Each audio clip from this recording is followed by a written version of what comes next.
Item ಯಾವುದೇ ಇರಲಿ try ಮಾಡಿ ಆಚಿ ಚಿಕನ್ ಮಸಾಲಾ. ಜಿಲೆಟಿನ್ ಕಡ್ಡಿ ಸಿಕ್ಕ ಜಾಗದಲ್ಲಿ ಟೈಮರ್ ಪತ್ತೆಯಾಗಿರುವಂತ ವಿಚಾರಕ್ಕೆ ಸಂಬಂಧಪಟ್ಟಂತೆ ಬೆಂಗಳೂರಿನಲ್ಲಿ ಗೃಹ ಸಚಿವ ಜಿ ಪರಮೇಶ್ವರ್ ಇದೀಗ ಹೇಳಿಕೆಯನ್ನ ಕೊಟ್ಟಿದ್ದಾರೆ. ಒಬ್ಬ ವ್ಯಕ್ತಿ ಕರೆ ಮಾಡಿ ಆ ಜಾಗದಲ್ಲಿ ಬಾಂಬ್ ಇದೆ ಎಂದಿದ್ದ, ಅರೆಸ್ಟ್ ಮಾಡಿ ಅದನ್ನ ತನಿಖೆಯನ್ನು ಕೂಡ ಈಗ ನಾವು ಮಾಡ್ತಾ ಇದ್ದೇವೆ.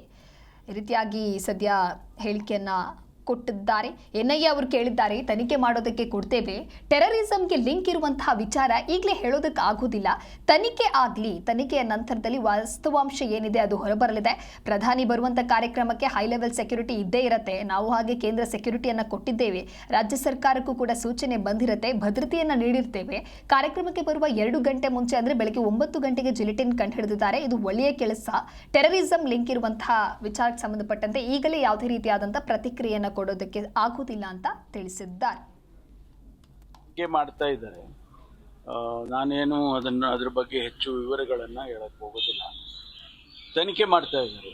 ಅದರಲ್ಲಿ ಒಬ್ಬ ವ್ಯಕ್ತಿ ಫೋನ್ ಮಾಡಿದ್ರು, ಕರೆ ಮಾಡಿದ್ರು, ಅಲ್ಲಿ ಇದರಲ್ಲಿ ಏನದು ಆರ್ಟ್ ಆಫ್ ಲಿವಿಂಗ್ ಅಲ್ಲಿ ಆ ಜಾಗದಲ್ಲಿ ಬಾಂಬ್ ಇಟ್ಟಿದ್ದಾರೆ ಅಂತ ಹೇಳಿ ಮಾಡಿದ್ರು ಅಂತೇಳಿ ಅವನನ್ನು ತಗೊಂಡಿದ್ದಾರೆ, ಅರೆಸ್ಟ್ ಮಾಡಿದ್ದಾರೆ.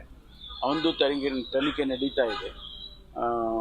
ಅಲ್ಲಿ ಹೋಗುವಾಗ ದಾರಿಯಲ್ಲಿ ಜೆಲಟಿನ್ ಸ್ಟಿಕ್ ಸಿಕ್ತು ಅಂತೇಳಿ ಅದನ್ನು ಕೂಡ ಅವರು ಏನೆಲ್ಲ ಸಿಕ್ಕಿದ್ದಾರೆ ಅದನ್ನೆಲ್ಲ ತೊಗೊಂಡಿದ್ದಾರೆ, ಸೆಕ್ಯೂರ್ ಮಾಡ್ಕೊಂಡಿದ್ದಾರೆ ಮತ್ತು ಅದರ ಬಗ್ಗೆ ತನಿಖೆಯನ್ನು ಮಾಡ್ತಾರೆ. ಈಗ ಎನ್ಐಎನವರು ಕೂಡ ನಾವು ಕೂಡ ಎಂಟರ್ ಆಗುವಂಥ ಸಾಧ್ಯತೆಗಳಿದೆ.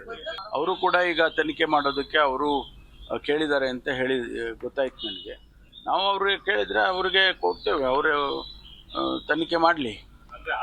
ಪ್ರಧಾನಮಂತ್ರಿಗಳ ಬರುವಂಥ ಕಾರ್ಯಕ್ರಮಗಳು ಸಾಮಾನ್ಯವಾಗಿ ಭಾಳ ಹೈ ಲೆವೆಲ್ ಸೆಕ್ಯೂರಿಟಿ ಅವರು ಒದಗಿಸ್ತಾರೆ, ನಾವು ಒದಗಿಸ್ತೀವಿ. ರಾಜ್ಯ ಸರ್ಕಾರಗಳು ಕೂಡ ಇನ್ಸ್ಟ್ರಕ್ಷನ್ಸ್ ಬಂದಿರುತ್ತೆ, ಮಾಡಿರ್ತಾರೆ.